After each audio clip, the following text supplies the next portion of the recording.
Busch Gardens Tampa is a park that's very near and dear to my heart. It's my second home park, and I always have a lot of fun here. I made some great memories here. They are currently owned by SeaWorld Parks and Entertainment, but with rumors floating around the community, this could very well change.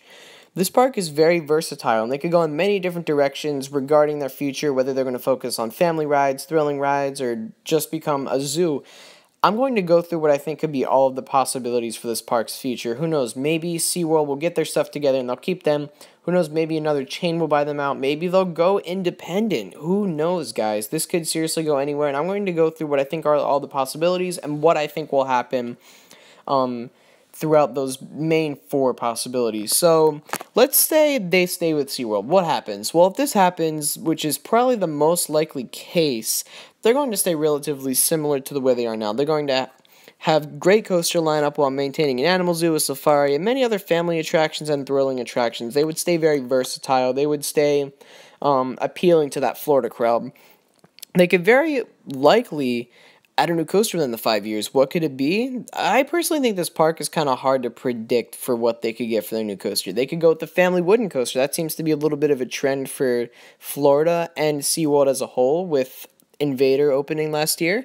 This seems to be working well for Busch Gardens, so why not add one to its sister park? An RMC T-Rex or Raptor would fit here well too.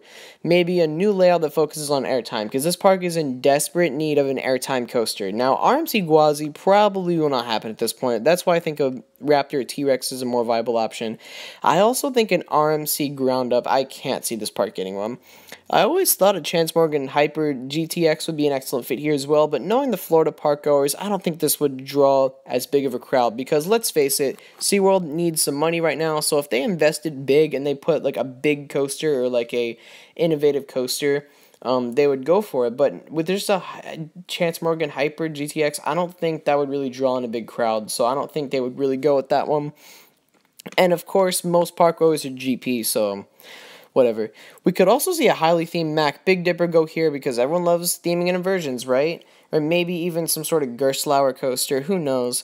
But I'm going to throw something else out there that I think has been thrown out there before, and you guys probably going to disagree with me, and I say this for every single freaking park: Giga. Likely? No, but it would draw in a lot of revenue for the SeaWorld chain, which is something they're in desperate need of. And with Mako nearby, they could advertise both parks with the Hyper Giga duo, kind of like Carowinds, because I remember a while back they said that they really liked that relationship. Other than a new coaster, the park would relatively stay the same in the next 5 years. Who knows, maybe some like new shows, like maybe remove a stadium for something, maybe like a new animal exhibit. Who knows, guys? But I think in terms of if they stay with SeaWorld, it's going to stay very similar. So let's say SeaWorld drops them and they get picked up by another chain instead. Maybe Merlin? So Merlin likes to keep their parks very clean, but they make sure each park still has its own personality. I think that would mean they stay similar to the way they are now. This is also very likely. If this were to happen, I'd be totally okay, because I love some of the Merlin parks. Alton Towers looks fantastic. They have an excellent collection of coasters.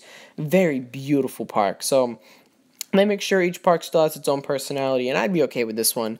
They don't like to add coasters as often as other chains do. Even if Six Flags is adding 4Ds everywhere, they're still trying to get some coasters out. Cedar Fair was a lot better with getting coasters out this year. That's really all I can think of right now.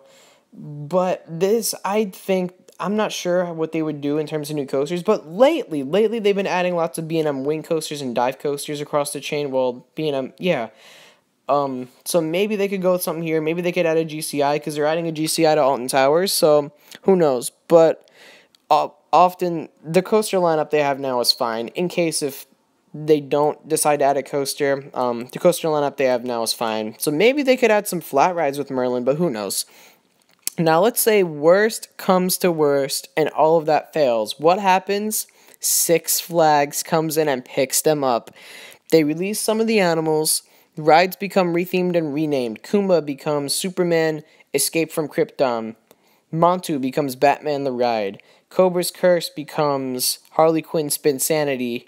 And Shikra becomes Batman the Dive Coaster. This park will lose its uniqueness. They had a Battle for Metropolis Dark Ride, which is actually something they need, a 4D, and You guys guessed it, a super loop. I'm going to be honest.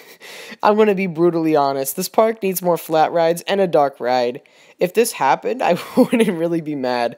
But no, I'm just kidding. I would be really sad if this happened. But it's still a possibility.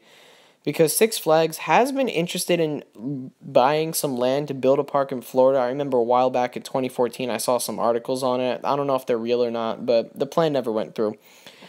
And let's say they go independent. What could happen here? I don't know. Like, I think they would definitely be more free. They're definitely making more money than the actual SeaWorld parks. The two Busch Gardens parks, I think, should just kind of form their own thing, if that's, like, legal. And they could both do very, very well. I think they could both easily add a Giga. That would be amazing. And I think Busch Gardens, Tampa could finally get an airtime focus coaster if they were to leave SeaWorld and they just go on their own. I think that's the best option for them, but that's the least likely. But anyways, what do you guys think will happen to Busch Gardens, Tampa? Leave your thoughts in the comments. Thank you guys so much for watching. Be sure to drop a like, comment, and subscribe. And as always, I'll see you guys next time. Peace out.